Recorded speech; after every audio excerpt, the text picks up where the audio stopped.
Hello, dear students. Welcome again to the Media Law and Ethics. That is the course under the code OJO 123. And this is Knowledge Area 6, and I'm taking you through common ethical challenges in journalism today, especially in developing countries, particularly in Africa. My name is Libe Choni from the Open University of Tanzania. Welcome, students. Now, as a part of introduction, these lecture notes have been extracted from the guideline for teaching media ethics by Pili Tambalike and Alfred Mogora under the auspices of the Media Council of Tanzania. I must acknowledge that. Now, as we discuss these common ethical challenges now, it's important that we start with sensationalism. Sensationalism refers to exaggerating events and topics in news stories to increase readership or viewership, or rather listenership. So it's actually including reporting insignificant matters, or rather biased representation or presentation of news and blowing them out of proportion altogether. And remember, dear students, that we are trying to discuss on the common ethical challenges that most journalists face today. Now, that is sensationalism. So it involves writing in a manner that intentionally appeals to the emotion of news consumers. And we are talking of generalization. And if you went to, logic, you would find the topic related to the fallacy of generalization. So the same applies with the media practitioners. Sometimes they might find themselves, being trapped into the fallacy of generalization, especially when it comes to sensationalism. The common kind of sensationalism, especially in the developing countries, Tanzania being inclusive, it entails writing headlines out of proportion just to attract the eyes of consumers, to attract, or to appeal to the eyes and ears of the consumers or the audience out there. Sometimes you may come up with a story that lacks necessary facts.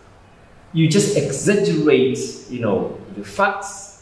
You are trying to be as subjective as possible, just to appeal the eyes of the reader. You're just trying to play with the emotions of the audience out there.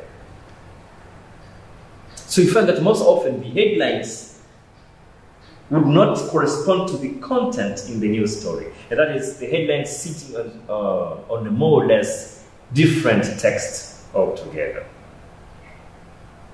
In this case, maybe I give some few examples. For example, a certain headline would say, "A man is accused of impregnating a dog." Can you imagine? That's just a headline. A man is accused of impregnating a dog. Now, that's in its, very first place. Impregnating a dog, a human being, impregnating a dog, that is scientifically not possible. Now, how can you come up with such a headline? It's because you want to attract sales in new newspapers. But you're forgetting the fact that the headline itself is uncalled for and is unethical. How can a man in the first place impregnate a dog? So you find that if you read the content inside, You'd find that a certain man, raped a dog, and in between. But when the dog was taken to the doctor, it was later verified that actually the man was not responsible for that dog's pregnancy. So you find that the content and the headline are two different things. That is sensationalism.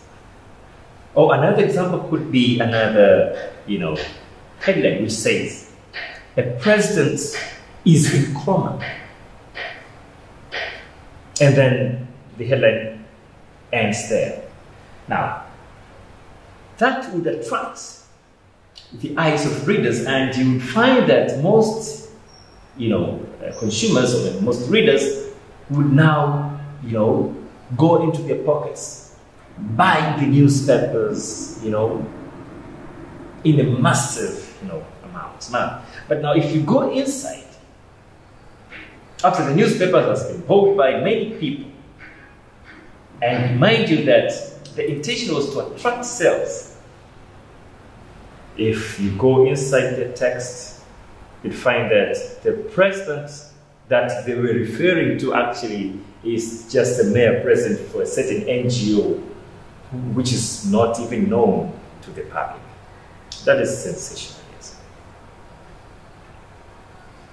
Another headline would be, "The president declares a war," and then the headline ends there.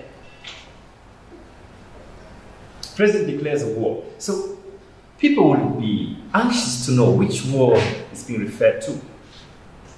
Is it a war between nations? So that is sensationalism in its way. Why? Because if the president declares a war, people would start thinking that perhaps it's still war between nations, it's a war between states, etc. But at the end of the day, if you go inside the text, you find that the president has declared a war against poverty. That is sensationalism.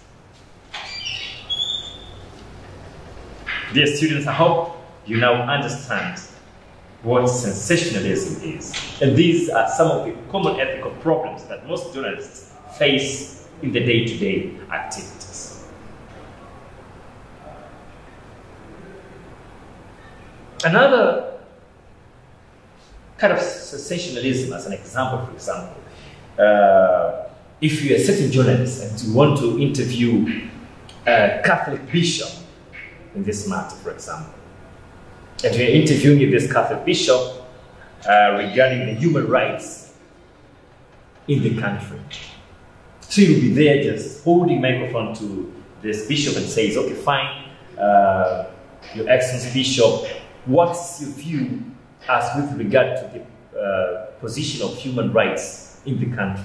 And then the bishop would start, speaking his own personal view, saying that the position of human rights in the country, I think, has to be improved, and the government must make sure at least they do enough to improve the situation of human rights in the country. Now, as a journalist, you go back to your newsroom, you take a pen and write the following headline, which says, "The Catholic Church says human rights is undermined in the country." That is sensationalism, and that is a judgmental headline, because what the bishop actually said is contrary to what you are trying to communicate to the public. Why? Because you're trying to find a headline which captures the attention of readers out there so that you attract many sales. You're doing that, fine, your motive is to gain, your motive is to gain more, sales, but you're jeopardizing your profession.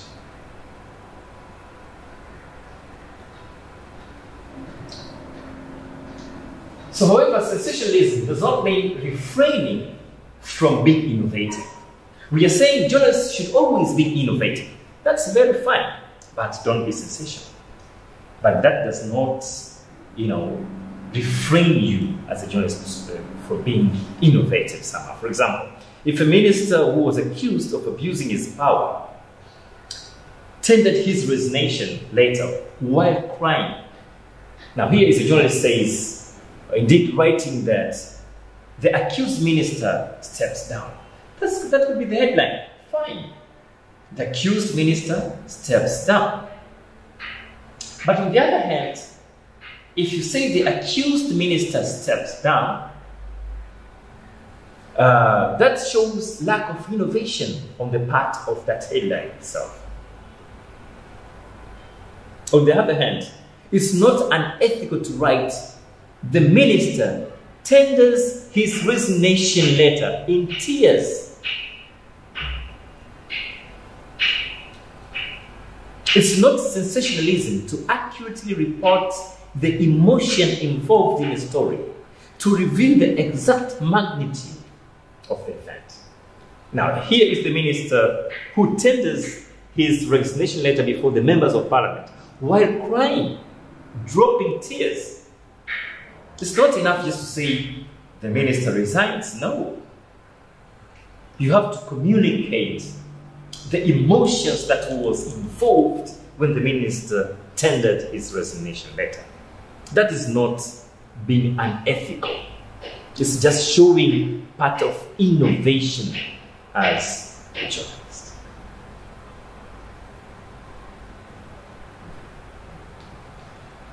On another example, if a bishop is addressing a congregation in which he urged the faithful to bring down the government of the day, saying that it was promoting homosexuality, for example. He is a bishop addressing a congregation. And he urges his faithful to bring down the government of the day, saying that this government is bad and is promoting homosexuality, etc., etc. Now, a newspaper reports on the following day that Christians resolved to bring the government down.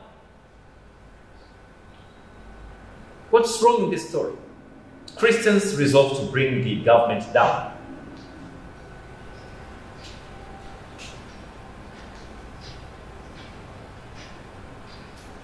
Generalization is part of sensationalism, as I said. So if you write that story, that Christians resolve to bring the government down, it means you're being sensational, because you could better say bishops urge the faithful to bring the government down would be better, rather than just saying Christians, because you can incite some kind of violence or a situation which, promotes, or rather, some kind of anxiety in society.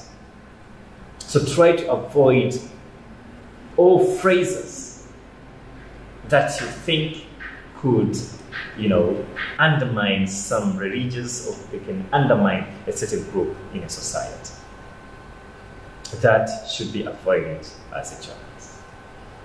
So the guiding principle, we are saying generalization is part of sensationalism. So this kind of sensationalism sends the wrong message and it distorts the facts.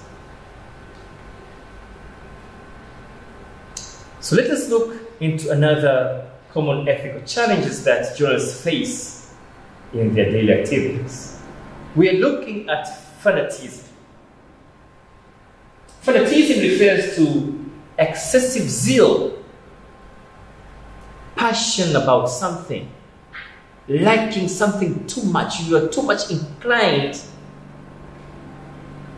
in a certain motive, for example.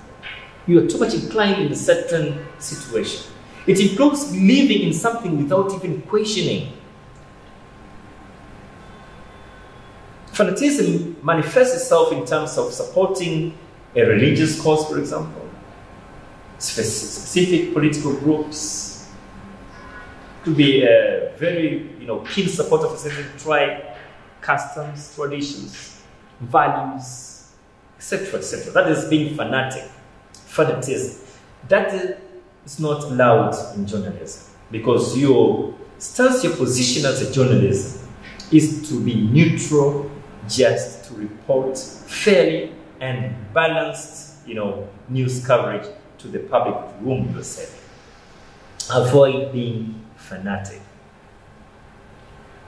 So as regard to journalism, when you talk of fanatism, it leads to blind support of a certain group in a society.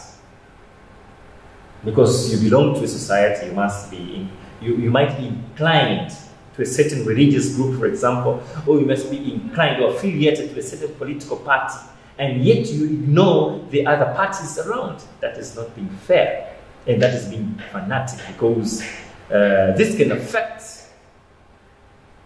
a journalist's objectivity, causing bias in reportage. And if you're biased, then it means you're not a good journalist. Fanatism. Avoid being fanatic as a journalist. Try by all means to be impartial.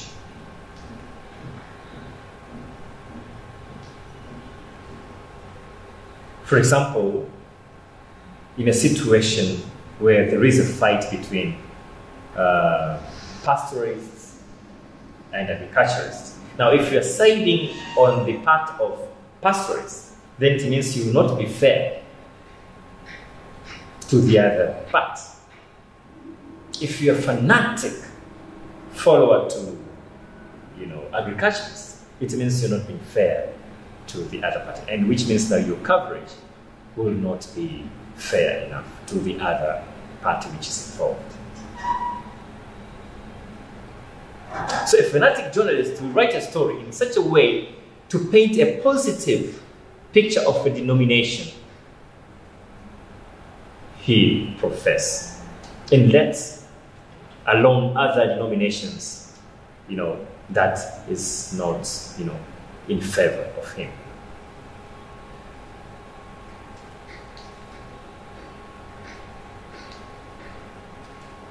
After having seen the fanatism, let us now look at innuendo.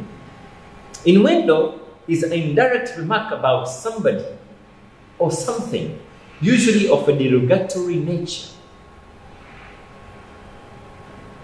In the context of defamation law, an innuendo is the meaning borne by the form of words complained of. Innuendo, an indirect remark about somebody or something, usually of a derogatory nature. Now, what do we mean? The first type of innuendo occurs when words are twisted, but readers can still associate the description in the story with a specific situation. Here's the journalist decide to twist the words in a way that the audience out there would immediately detect or immediately understand what you want to mean. Such innuendo can be construed or interpreted in court of law or media counsel to ridicule the reputation of a person, even if that person was not the one actually referred to in the story. For example, if you write this way, that an official with the mobile telephone company that uses a certain color, for example, red color or purple, and that purple color or yellow color has been used as an official color, for example, for that mobile telephone company, for example, and you see that this person has stolen funds from his employer, and it's asked that the official who was in his mid-40s, so you're trying to describe now the characteristics of that person. This person with the bald head, and he works in the finance department, and he originates from one of the regions in Tanzania, for example, which has the highest mountain in Africa. So you've tried to obscure the name of that person, but yet you've tried to explain the attributes, all the necessary attributes of this person, much that the audience is able to understand which person you're referring to. So which means now by putting together the color of the company, the department that person works for, the age and the place of birth, one can ascertain that person to whom the story refers to, provided that there are people who can testify to have understood that the story is referring to a certain person. Dear students, now let's look at the other type of innuendo. This is where journalists make statements, though not direct, but can be construed or interpreted to damage one's reputation. And it could include incidences where journalists make unwanted generalization or fallacy of generalization. For example, let's take an example. If a newspaper on the following day come up with the publication which says, Jane James, or a certain lady Jane, has been abandoned by her new husband. The paper goes further saying, or it admits to have failed to establish the reason behind that abandonment, or the reason behind that divorce. However, it asks that most women politicians are divorced because of their promiscuity. Now, imagine if Jane is a politician. It means now readers will construe a story to mean that Jane is unfaithful to her marriage. And that might amount to defamation. If Jane decides to file a defamation case, then the newspaper might face the legal consequences.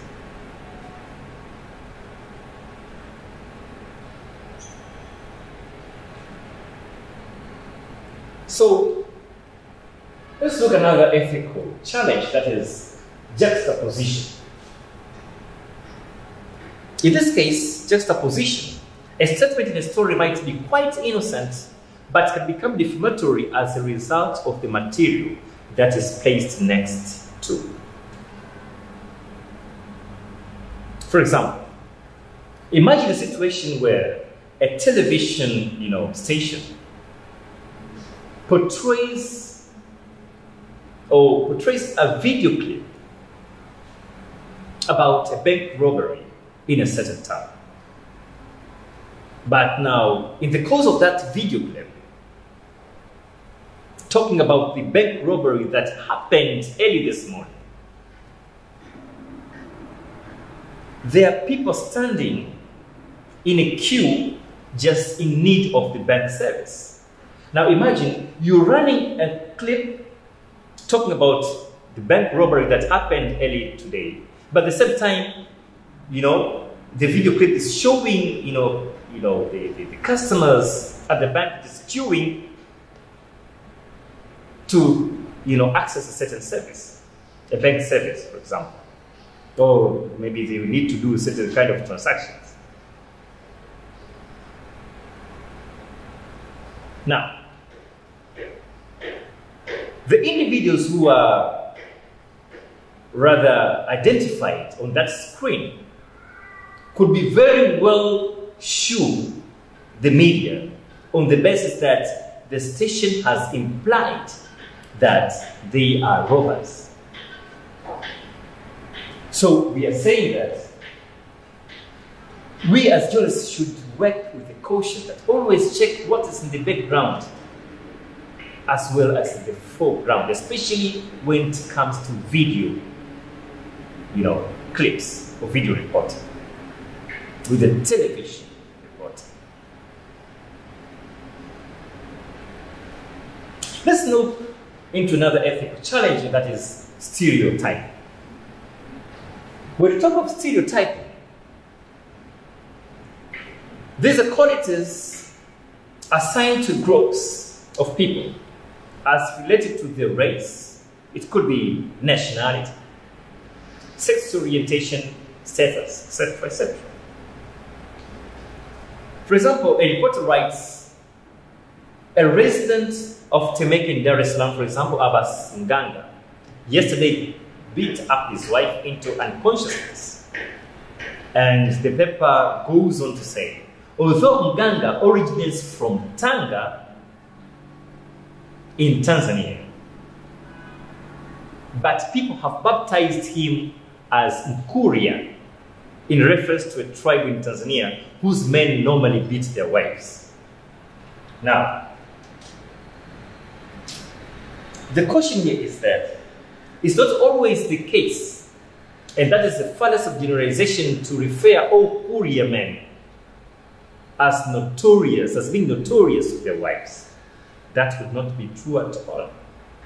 It's true that Kuria beat their wife, fine. But is it always the case? Is it true that all Kuria men are notorious?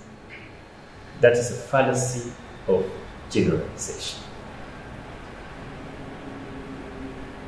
Stereotype, which is not allowed in journalism. Or another example of stereotype would be that you come up with a newspaper headline which says, oh, you come up with your opinion. I don't know how you come up with a story using your own opinions. You have your own subjective views, and you say that all the Tanzania northerners are business oriented. And that's the reason why they cannot attain the Tanzanian presidency, because they are money oriented. Now, that is being, you're not being realistic, and that is a kind of stereotype that we're talking to. The truth is, if it happens that one of the Tanzanian northerners happens to be one of the presidential candidates, all these candidates will go into a ballot box, and the ballot box now will be the one to determine who is the winner. That is a fact. If it happens that person from Tanga imaged the winner, that's a fact. From Morogoro imaged the winner, that's a fact. But don't say that all the northerners, since they are money-oriented, business-oriented, they cannot attain the presidency in Tanzania. That is your opinion, and that is a stereotype which is not allowed in journalism.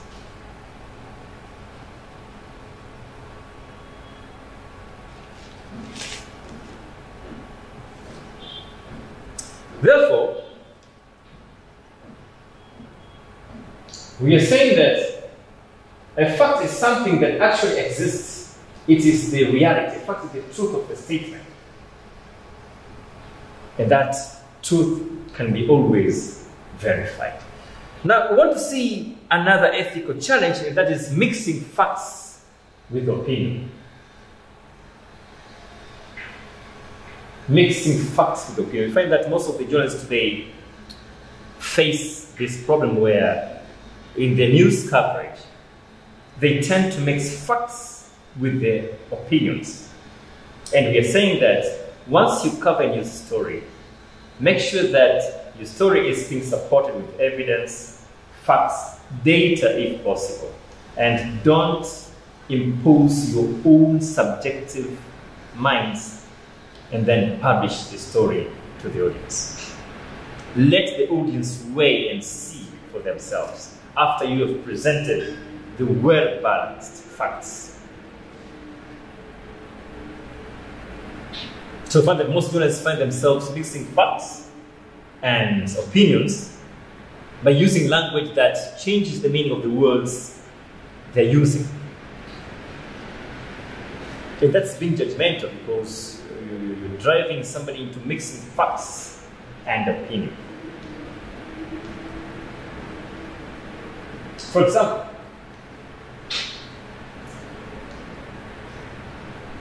Sarah and Peter were seen in a hotel in one of the exclusive room in a private conversation. Now, reporting that Sarah and Peter were seated closely in a love posture, discussing their close, intimate affairs, that's being judgmental and mixing facts with opinion. Because Sarah and Peter were just sitting in a hotel just having a mere conversation. But how do you report that Sarah and Peter were seated closely in a love posture? How do you know that they were seated in love posture? And how do you know that they were discussing intimate affairs? That's being judgmental.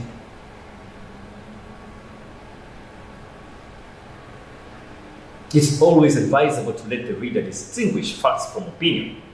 That's why news pages are always separated from opinion pages. That is mixing facts with opinion. Now let's look into another ethical challenge, that is the top-down reporting. This is one of find that increasingly journalists are focusing on rich people or prominent people, those with the highest status, and they're quite obsessed covering their news. They just want to cover those people with their prominence, etc., etc. Though we understand that prominence makes news very fine.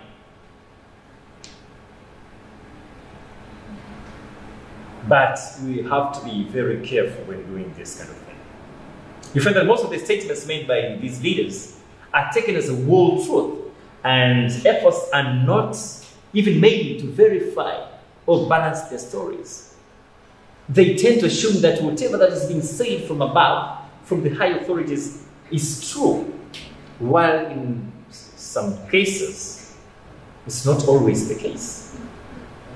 Any accusations made by a public leader must be confronted by views from the accused.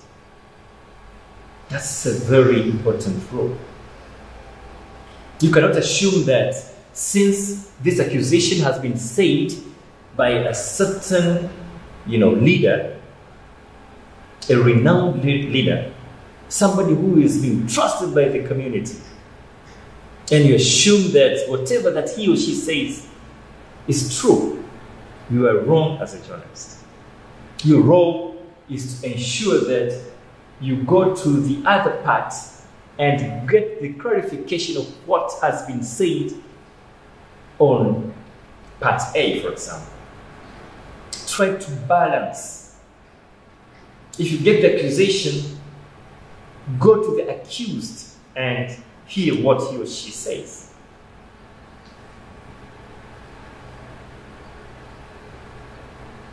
And we're saying the accusations made by a public leader must be confronted by views from the accused. Talking of a president, for example, if a president makes a statement accusing a certain political party leader of embezzling funds, for example, don't just wake up the following day and publish the story that the president says a certain opposition leader is involved in a graft scandal. No. Your role is to go to the second part, to the accused opposition party leader, get his views as with regard to the accusation, and try to balance up your story. And then you are allowed now to publish that story. And in that way, you are now gaining credibility, not to yourself, but to the media industry or to the media outlet that you're working for.